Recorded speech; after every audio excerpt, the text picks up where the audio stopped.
especially if you're an empath, which if this found you, welcome to the tribe. Welcome to all of the blessings and hardships and interesting journeys that the empath life really takes you on. The thing I really wanted to touch base on today was navigating different energies and using that to be a strength of yours, to your benefit. As empaths, as we all know, we sense things very strongly, very deeply, whether it is your own energies or someone else's energy. If someone's leaning on you for support or confiding in you and you accidentally take on their energies, or if you just walk into a chaotic space like a Walmart or a school or a concert or just somewhere with tons of people, a mall, and you start to pick up on that buzz, a sporting event, that just all of the energy bouncing off the walls, it can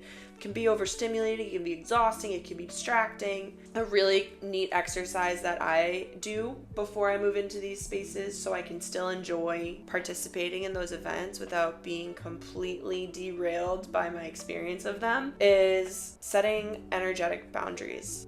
These aren't verbal, these are sensational, I should say. Before I leave my house to go to any of these, I will just sit for a few minutes and close my eyes, check in and take stock of where I'm at physically. What am I feeling? Does my body feel settled? Am I feeling tingly or jittery or antsy anywhere? How can I transmute that and kind of take care of that, clean that up, moving through my day so I'm not taking that with me? Do I need to stretch? Do I need to have some water? Do I need to listen to something? Knowing what your baseline is a really good place because that's kind of your anchor as you move into these other different situations and worlds that we interact with. Once I'm in those spaces, I picture a little light bubble around me that probably goes about a foot out. This helps me keep my energy to myself and it reflects off any other energies that try to come at me. It is a bubble of light. It is not anything like a shield or anything super intense or aggressive or anything like that. It is simply just a nice barrier to keep me safe and keep my energy strong. So I have the bandwidth to join the festivities and interact with the crowd. I will sometimes start by closing my eyes and breathing in all my energy back to me and then breathing out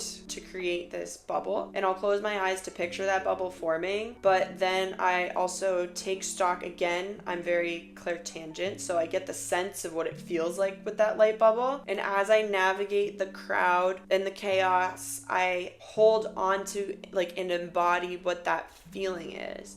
Because I can't keep my eyes closed and picture the light bubble around me, but I can hold space for what that sensation is in my body as I move through this crowd. I personally notice after doing this many, many times, the sensations do get more distinct the more you practice it. So if you think this sounds crazy and you try it doesn't work the first time, just be patient with me. I promise. It's kind of crazy, but the fact that we're all alive on Earth right now is kind of crazy too. So when I'm in specifically crowded spaces and I do this practice, I notice that people in the crowd don't come as close to me. And there's this little bit of distance that gets maintained. And I'm not picking up on if someone else is fidgety or antsy or frustrated or whatever. I'm just not picking up on that as much. As an empath, it's really important to make note of these things because I bet there's been times where you can notice where someone in a crowd is frustrated or impatient or angry, and it has nothing to do with you, but you can't help but notice and then observe and then